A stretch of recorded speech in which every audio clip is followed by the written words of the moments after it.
Shalom, salam sejahtera bagi kita semua. Kita berjumpa kembali di channel Getsemani Ministry dalam khotbah Minggu 3 November 2024 dengan topik Minggu mengasihi Tuhan Allah sama manusia. Firman Tuhan diambil dari Markus 12 ayat 28 sampai dengan 34. Sebelumnya mari kita bersatu di dalam doa. Bapa di dalam surga, terima kasih untuk anugerah-Mu bagi kami. Kami rindu untuk boleh mendengarkan firman-Mu. Maka kami siap untuk mendengarkan Engkau saat ini. Berbicaralah kepada kami. Dalam Kristus Yesus kami berdoa. Amin. Markus 12 ayat 28 sampai dengan 34. Lalu seorang ahli Taurat yang mendengar Yesus dan orang-orang Saduki bersoal jawab dan tahu bahwa Yesus memberi jawab yang tepat kepada orang-orang itu, datang kepadanya dan bertanya, "Hukum manakah yang paling utama?" Jawab Yesus, "Hukum yang terutama ialah, dengarkanlah hai orang Israel, Tuhan Allah kita, Tuhan itu Esa. Kasihilah Tuhan Allahmu dengan segenap hatimu dan dengan segenap jiwamu dan dengan segenap akal budimu dan dengan segenap kekuatanmu. Dan hukum yang kedua ialah, kasihilah sesamamu manusia seperti dirimu sendiri. Tidak ada hukum lain yang lebih utama daripada kedua hukum ini." Lalu kata ahli Taurat itu kepada Yesus, "Tepat sekali, Guru. Benar katamu itu, bahwa Dia Esa dan bahwa tidak ada yang lain kecuali Dia. Memang mengasihi Dia dengan segenap hati dan dengan segenap pengertian dan dengan segenap kekuatan dan juga mengasihi sama manusia seperti diri sendiri adalah jauh lebih utama daripada semua korban bakaran dan korban sembelihan." Yesus melihat bagaimana bijaksananya jawab orang itu, dan Ia berkata kepadanya, "Engkau tidak jauh dari kerajaan Allah." Dan seorang pun tidak berani lagi menanyakan sesuatu kepada Yesus. Demikian pembacaan firman Tuhan. Bapak Ibu Saudara, dalam konteks khotbah yang teks khotbah ini, salah satu ahli Taurat bertanya kepada Yesus, "Hukum manakah yang paling utama?" Kita harus memahami bahwa pertanyaan ini bukan sekedar tentang hukum mana yang paling penting, tetapi sesungguhnya lebih dalam daripada itu. Ini adalah berbicara tentang inti dari kehendak Tuhan bagi manusia. Dan kemudian Yesus merespon itu dengan mengutip sema dari Ulangan pasal yang ke-6, 4 sampai dengan yang ke-5. Dan kemudian Yesus menambahkan perintah kedua untuk mengasihi sesama. Jadi dari jawaban Yesus kita akan melihat bahwa kunci daripada seluruh hukum adalah kasih. Untuk itu mari kita merenungkan bagaimana sesungguhnya mengasihi Tuhan dan sesama manusia di dalam kehidupan kita sehari-hari. Maka yang pertama dari teks ini kita lihat kasih kepada Tuhan Allah. Di ayat yang ke-29 itu, Yesus mengatakan, "Dengarlah hai orang Israel, Tuhan itu Allah kita, Tuhan itu Esa." Kata Ibrani dengarlah, sema, berarti lebih dari sekedar mendengar. Di dalamnya ada satu panggilan untuk mentaati. Maka makna utama dari hukum ini adalah bahwa Tuhan Allah yang kita sembah adalah Tuhan yang Esa. Artinya, Dia adalah Tuhan yang eksklusif yang tidak dapat disandingkan dengan ilah lain.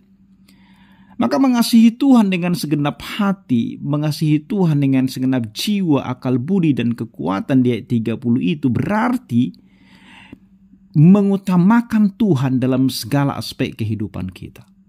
Kasih kepada Tuhan bukan hanya sebatas perasaan atau emosi, tetapi sesungguhnya melibatkan seluruh keberadaan kita.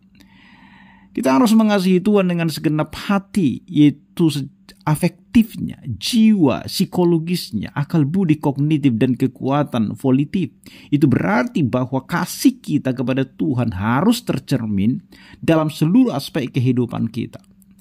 Maka teks ini sesungguhnya mau menegaskan bahwa Allah adalah satu-satunya Allah yang benar dan layak untuk kita sembah dan kasihi. Jadi dari teks ini sesungguhnya kita melihat ayatnya yang ke-29 itu dan ayatnya yang ke-30, kita sedang melihat ada dua hal yang mau dijelaskan di sana, yaitu kasih yang total. Mengasihi Tuhan berarti memberikan diri kita sepenuhnya kepadanya. Ini mencakup hati, jiwa, akal budi, kekuatan kita. Kasih yang diminta oleh Tuhan bukanlah kasih yang setengah hati.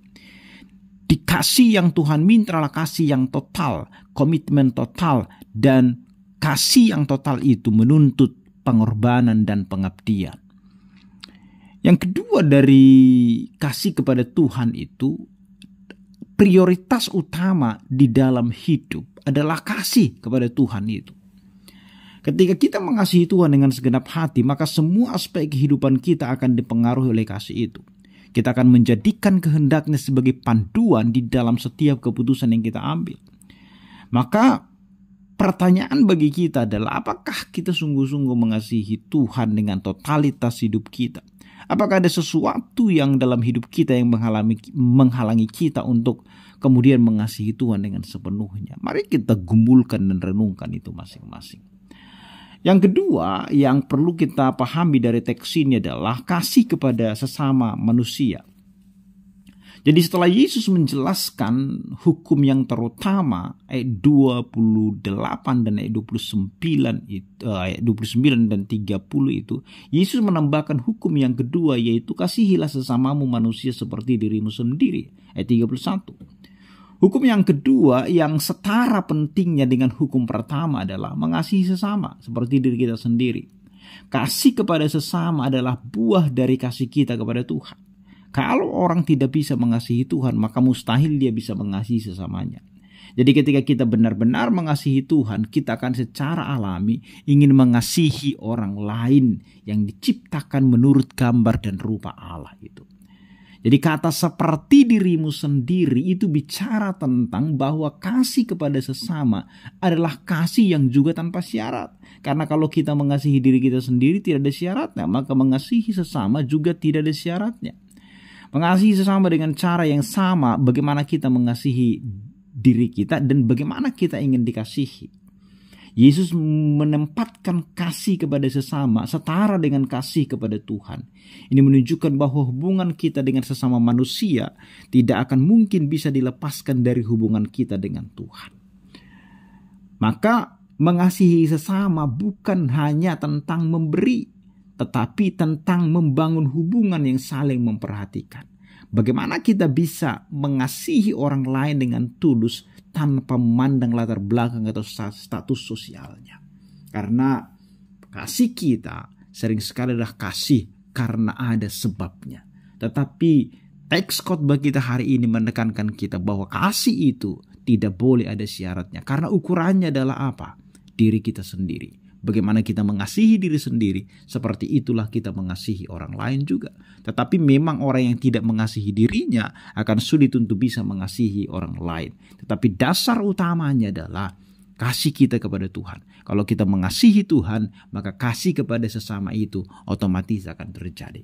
Yang terakhir, yang ketiga, hukum yang terutama dan makna kerajaan Allah. Ahli Taurat tersebut menjawab dengan bijak. Dia mengatakan bahwa mengasihi Allah dan sesama adalah lebih utama daripada semua korban bakaran persembahan. Ayat 33. Perkataan ini menunjukkan bahwa pengertiannya tentang hukum telah melampaui ritual dan mencapai inti dari kehendak Allah, yaitu kasih. Yesus kemudian memuji ahli Taurat itu dengan mengatakan, engkau tidak jauh dari kerajaan Allah. Ini menandakan bahwa mereka yang mengasihi Allah dan sesama sedang berada di jalur yang benar menuju kepada kehidupan kerajaan Allah. Jadi mengasihi Tuhan dengan segenap hati dan dengan segenap pengertian dan dengan segenap kekuatan dan juga mengasihi sesama seperti diri sendiri adalah jauh lebih utama daripada semua korban bakaran dan korban sembelihan. Teks ini menggambarkan tindakan ritualistik dan tindakan kasih secara nyata pada sesama. Yesus mengajarkan soal keseimbangan di dalam hidup. Ada saat kita membangun relasi dengan Tuhan lewat dua-dua, namun lebih daripada itu, sesungguhnya kita dituntut memperlihatkan buah daripada dua itu, yaitu tindakan nyata. Jadi Yesus yang telah mengajarkan kasih itu dan menegaskan kasih itu dalam tindakan nyata, maka Yesus menyatakan kasih dan kecintaannya pada manusia lewat jalan pengorbanan diri. Maka tidak ada cara lain untuk memperlihatkan kasih yang menyelamatkan itu kepada manusia. Jalan kasih adalah jalan terjal, tetapi dilalui juga sebagai bentuk ketaatan dan wujud kasihnya kepada manusia. Sebelum mengasihi orang lain, setiap kita harus belajar mencintai diri sendiri. Tidak ada kasih yang sempurna selain kasih seseorang yang memberikan dirinya untuk menjadi tebusan dosa. Karena cinta, Yesus terluka dan membawa manusia kepada pengharapan. Oleh karena itu, kasih itu bukan hanya konsep, tetapi dasar dari kerajaan Allah. Mengasihi Allah dan sesama adalah jalan menuju kehidupan yang Tuhan kehendaki bagi kita. Sebagai penutup, di akhir dialog itu Yesus menegaskan bahwa dua perintah ini adalah inti daripada seluruh hukum Allah. Mengasihi Tuhan dan sesama bukan hanya kewajiban moral, tetapi merupakan panggilan untuk hidup dalam hubungan yang benar dengan Allah dan manusia. Lewat teks ini kita diingatkan untuk selalu mengevaluasi hidup kita. Apakah kasih kita kepada Tuhan tercermin dalam cara kita memperlakukan orang lain?